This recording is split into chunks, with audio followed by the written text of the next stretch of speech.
Here's how we can try to improve battery life on Google Pixel 10 Pro. So we're gonna start by going to settings and then proceed to battery settings. Of course, we have a battery saver, which can be used in order to extend the battery life a little bit, at least when your battery is dying slowly.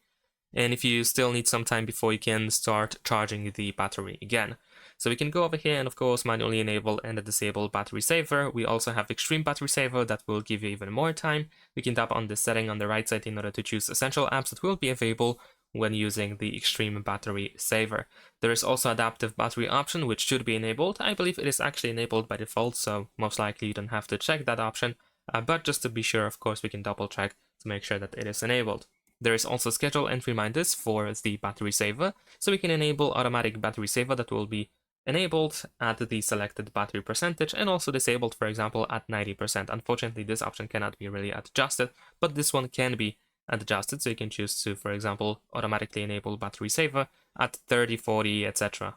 %. And of course, it is still not recommended to use battery saver all the time, just in specific circumstances where you cannot charge the phone in a given moment, but you need to keep your battery alive, to keep your phone alive, essentially.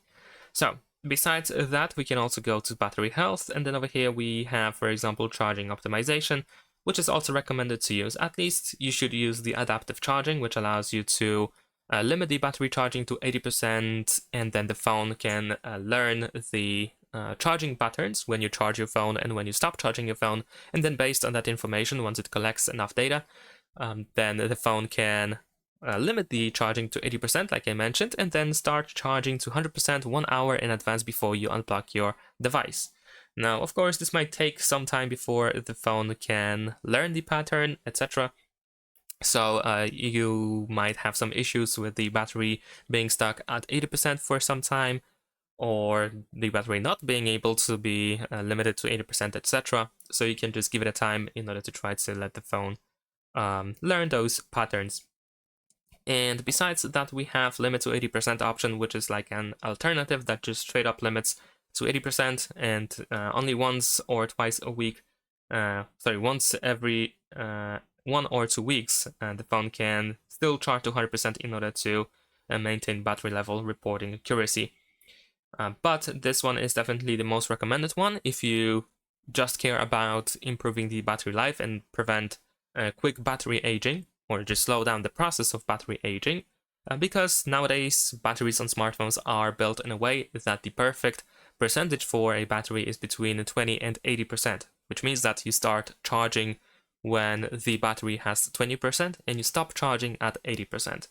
I understand that it can be a little bit inconvenient, so you can just use, for example, the adaptive charging or just disable charging optimization, but of course, since we are talking about improving battery life, I have to mention and recommend you this option. If we go back to battery health, we can also find battery health tips that you can also check out. Of course, these are some articles by Google, so they can also tell you some of the tips that can be quite useful to use on your phone in order to improve the battery life. Now let's go back over here. Let me actually enable battery percentage because I had disabled. You can also do that over here, of course. And in case you need to perform some diagnostics, then of course you can do that over here. Like, for example, we have battery draining too quickly. This can also be used in order to, for example, find apps using more battery or use some screen display options. For example, disable smooth display, which enables 120 Hz refresh rate. I'm gonna actually go to the display settings in a second. But before that, we can also just go to battery usage as well in order to find out list of apps which are sorted by the percentage that they used of the battery, of course. So you can have a general idea of everything, of every app that is using lots of battery. So for example, you can try to limit the background usage. And in order to do so, we can go to apps in settings over here. And let's say this app uses lots of battery.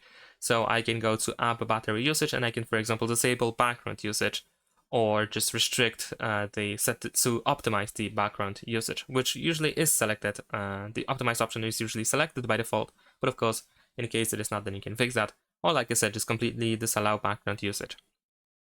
Now, besides that, we're gonna go to these display settings that I mentioned.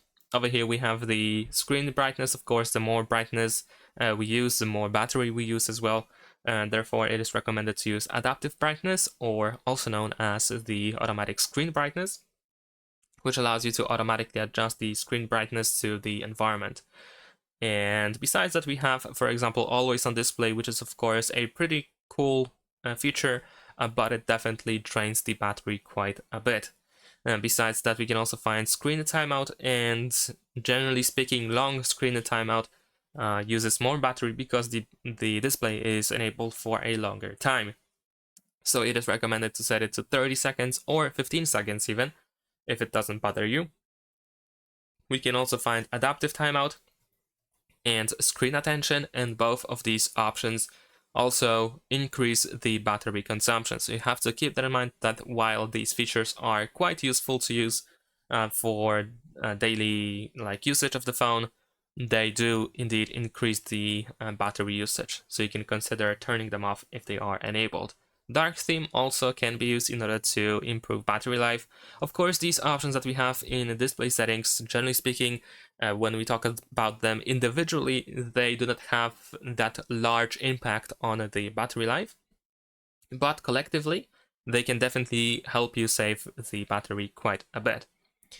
We also have the screensaver, of course, which usually is enabled when we are charging the phone, so perhaps it is not really, it doesn't really matter that much, so maybe I'm just gonna skip that actually. But another thing that we can do is visit the screen resolution settings. Of course, we can increase the resolution on our phone to max resolution, but it increases the battery consumption as well. So if you want to save the battery quite a bit, you can just decrease the screen resolution to high resolution. And of course, the smooth displays is something that I mentioned already. It allows you to use 120 Hz display refresh rate. And while it is definitely convenient to have smooth visuals and transitions and so on and so forth, it also increases battery usage, as we can read over here. Now, personally, I would not disable this option because I definitely prefer the smooth animations, all these smooth animations and so on and so forth. But of course, once again, since we are talking about the improvement of the battery life, it is something that I have to mention. Now, besides that, we're gonna go to location settings, and over here we can open location services, where we can find Wi-Fi scanning and Bluetooth scanning, and both of these options can actually be disabled, and most of the time we don't even use these options, and they can actually drain the battery quite a bit. So you can disable these options, and whenever you actually need them to have them enabled, then your phone will just simply ask you and redirect you to enable these options. So of course, when needed, you can enable them, but I can definitely tell you that most of the time you will not need them enabled. All right, and besides that, what else we can do? We can of course go, let's say, to network and internet. And over here we have adaptive connectivity, which extends battery life and improves device performance by automatically managing your network connections. So of course, it is also recommended to use that if you share your internet with the hotspot. If it's not automatically disabled after some time, so for example, this option, if it's disabled, then of course this can also drain the battery quite a bit. So remember, if you manually enable Wi-Fi hotspot, remember to disable Wi-Fi hotspot when not used by other devices. And the same can be said about tethering, of course. So if you use like USB or Bluetooth tethering, remember to manually turn them off. And that is pretty much it in terms of improving the battery life. Now, there is one more thing that I have to mention, however, and that is something that is, I think, quite obvious, but I still have to mention, and that is the usage of certain features such as the internet, Bluetooth, NFC, location, and so on and so forth. So I know that these features are used pretty much all the time, however, not really, because for example, if you are at home, of course you can use Wi-Fi for that, naturally. However, if you do have Wi-Fi network, then there is no need to use mobile data, for example, right? And besides that, if you are, for example, outside, you can use mobile data, but you don't have to have Wi-Fi enabled. So these little things can definitely help you save the battery a little bit as well. The same can be said about Bluetooth, for example. If you do not have anything connected to your Google Pixel 10 Pro via Bluetooth, then of course there is no need to have this Bluetooth enabled all the time, only when you actually use Bluetooth devices on your phone. And yeah, that is pretty much it. There are some other gimmicks, like for example, let's say animated wallpapers. They can also have higher, well, they can use battery more than, for example, when you have a static wallpaper.